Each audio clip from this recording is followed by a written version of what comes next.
welcome to another episode of the Grow Your Occupancy Podcast. I am Julie Podewitz, and I'm really excited, even this is to introduce you to somebody or maybe reintroduce, because Lori Vernier, one of our senior sales strategists and senior sales specialist, has been on a couple of podcasts in the panel. Sales Specialist Speaks, which is our most requested and viewed topic. But welcome, Lori. It's you solo today. Oh, thank you, Julie. It's great to be here.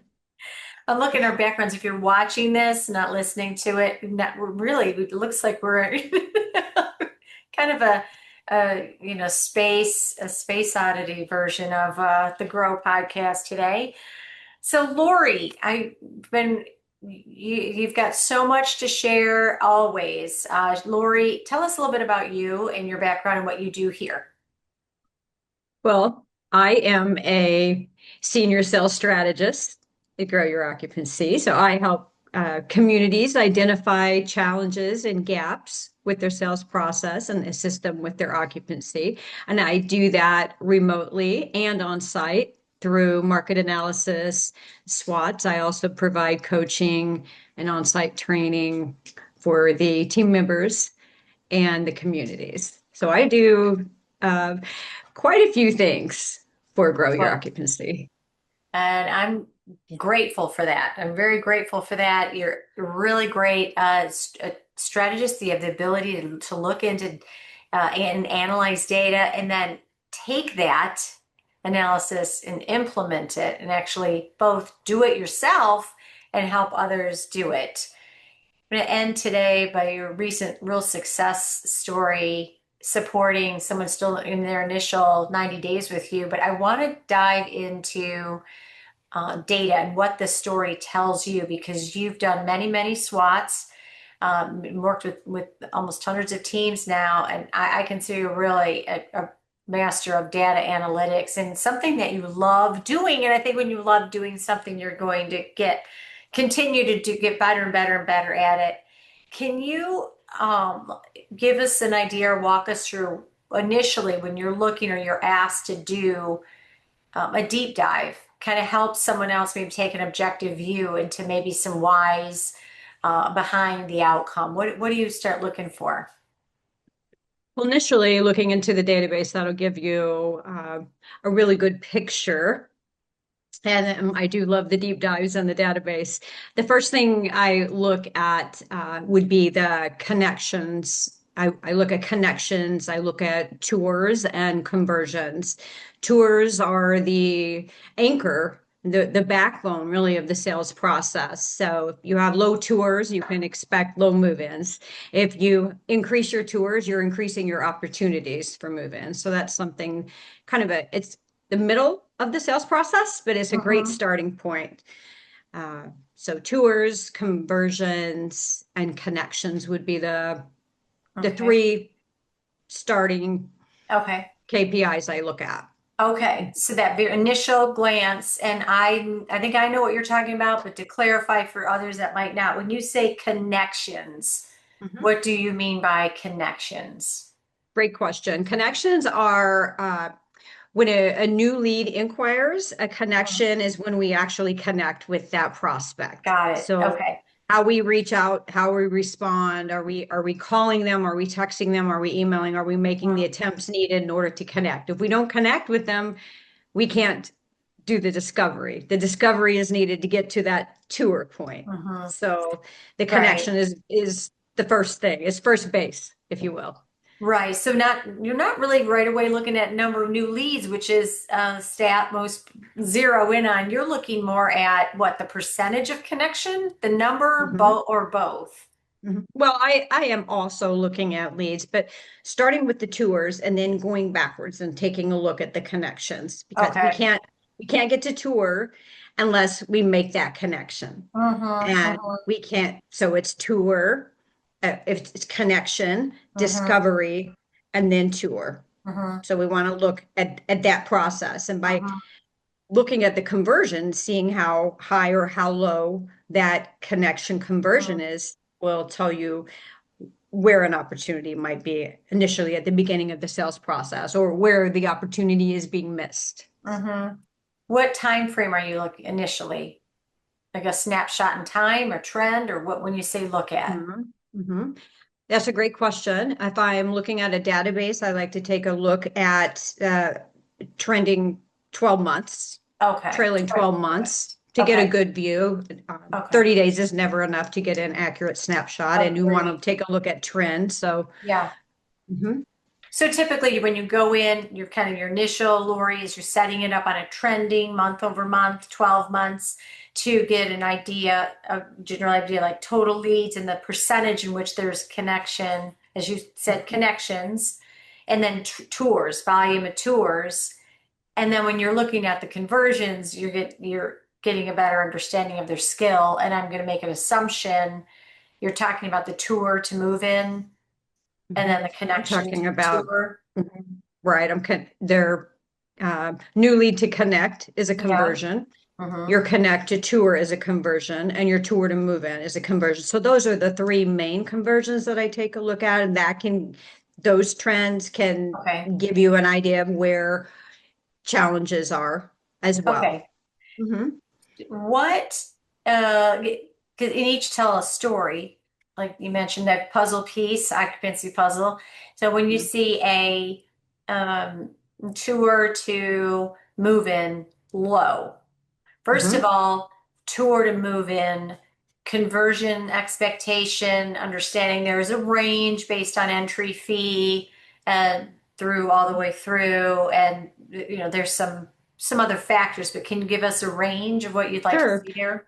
sure. I like to look at tour to sale. A Tour tour to to sale, sale. generally, I would say 35 to 40%, trying to aim for that. Okay, so like a 1 out of 3 Hmm. tours or opportunities. Okay, maybe okay. Yes, And when it's low, where does your mind go in regards right. to, okay, these are some of the things that I'm going to look at because they're pieces that fit Hmm. into That's a great also. question, and that's one Yeah. of the biggest gaps. I know you're not asking me that yet, but that's No, one of I the biggest will. gaps I'm seeing right It now. is, well, now we know. So Biggest gap. Okay.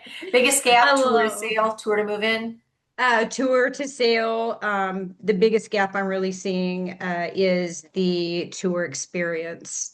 Okay. So a low tour to sale might indicate a poor tour experience, Okay. and that could be poor pre-tour planning, post-tour follow-up, or the tour experience itself. So that is something that I am recognizing. You can have a great new lead response. You can do great discovery and convert to tour, and then not do the pre-tour planning or not provide the tour experience that is needed to advance to sale, and you just drop the ball and miss the target. And I'm finding that's happening a lot. So, So pre-tour planning, and then you said mhm. and tour experience. Can you give a couple of suggestions Mhm. around or what you would then coach others to do Sure. to create a great experience, something that's real doable, no, regardless of the budget? Hmm. I recently visited quite a few communities uh, doing market analysis and SWOTs, and I was really surprised at the lack of engagement with other team members during a tour. Uh, Okay. the so there's a perfect example of passing a coworker during a tour and just raising your head, like instead of stopping and engaging. Um, Nice to meet you, Mrs. Smith. Who are you looking for? I understand you're looking for your sister. Tell me more about her. Just engaging. Missing that opportunity to demonstrate the vitality of a community, the livelihood, the just demonstrating what the lifestyle is like during that tour, you Mhm. really missed that target. I also had some great tours. Uh, that demonstrated all of that by introducing me to prospects, or the prospects actually introducing themselves to me. What are you doing here? Who are you looking for? And then telling me their experience when they were looking for a community. You stop and can you envision your loved one in this community? Also, there were different times that I experienced a quiet community where there was really nothing going on. And it could be the time of the day, could be the areas of the community that they took me to. But those are things I think that many times are missing in a tour Hmm. that, like I said, you can do all these other things so well, and Right. then you just miss the target by not being able Mhm. to demonstrate the lifestyle of your community. And so pre-planning is so important. Being able to talk in your stand-up about the person that's coming in and their likes or their dislikes or what they did for a profession previously, or Right. what those are things that I think are really important in the pre-tour plan. And I can tell when I'm touring communities if they have done their pre-tour planning or if they Oh, haven't. sure. So it's, I mean, the planning and the then communication of the plan, it sounds like. If that planning Execution isn't of the on one plan. person, like what I'm going to do and what snack they're going to eat, which is important, but really you're saying, okay, let's communicate it as well. It needs to be communicated so that the team know that, Absolutely. yeah.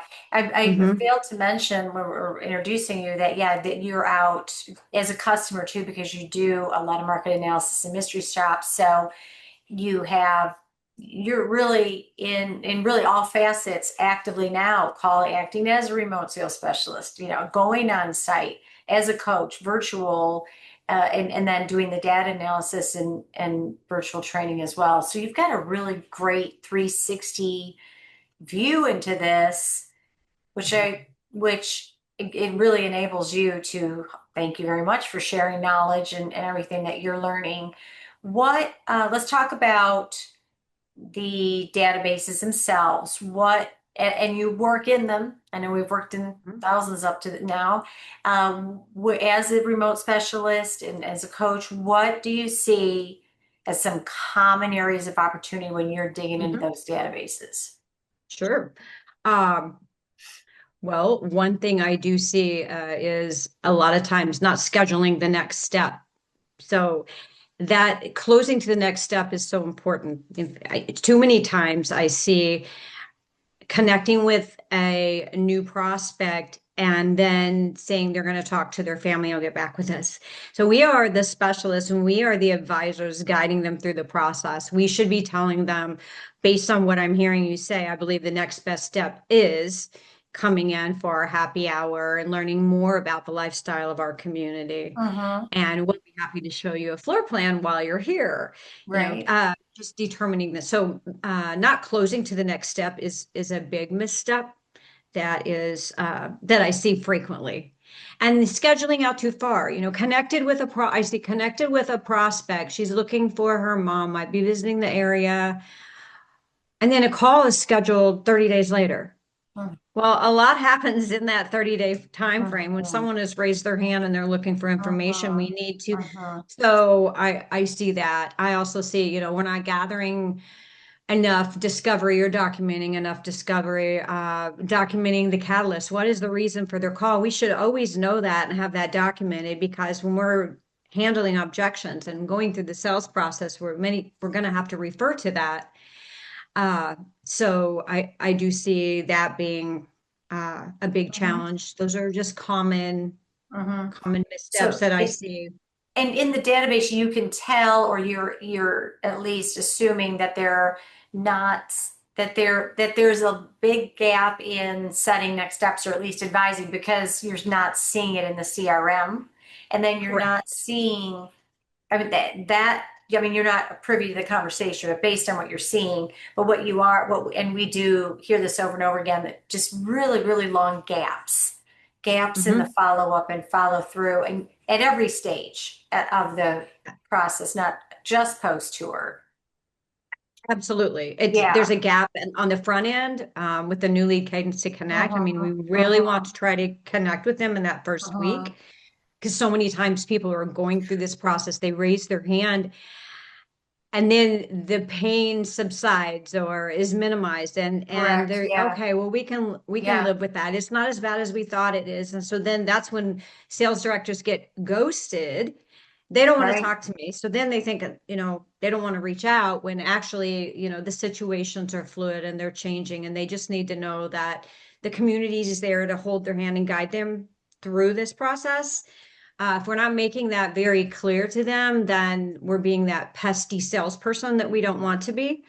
So, making that very clear what our intentions are by reaching out, I think is very important, and being consistent with those efforts on the front end, after the discovery call, after the tour, being very clear. They've not gone through this process before, and it's a very complex, emotional journey. It is a complex emotional journey. Lori, I've got one last question for you on this part one. Stay tuned because we're going to do a two-parter with Lori because there's so much to unpack here. But just circling to close this episode of part one of Lori Vernier, Sales Specialist Speak. You've recently come back, like you said, a trip, and I believe you did 12. You did 12 community visits in a very tight amount of time, and you are that's an enormous amount. You're very exhausted. And I know you're a note taker. You're also knowing exactly what you're looking for. And while you do speak about some real scenarios, you're not completely in. You're a bit removed from the emotional side of it, and yet it's still incredibly exhausting, incredibly confusing. And if you didn't have, the notes and the system and the methods that you do, I mean, how could you keep, and then if people weren't like completely clear to you what to do next, how would you ever try to figure that out? Even doing That's hard. a quarter of those shops in that amount of Mhm. time.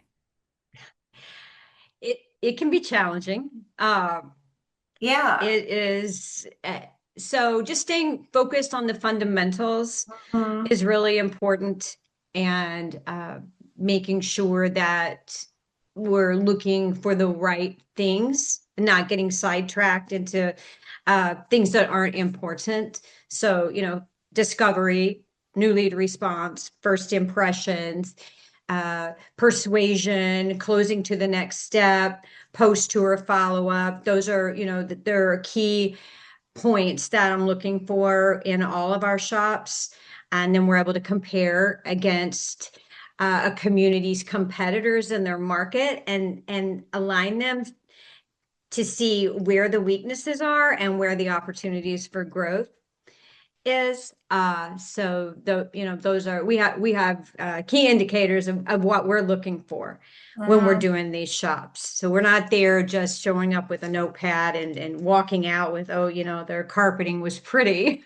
I mean, there are specific things that we're Right. looking for. Right. And then They we're are. also comparing price. We're also comparing cost per square foot. We're looking at everything from a 360 view, including the sales director's skill sets.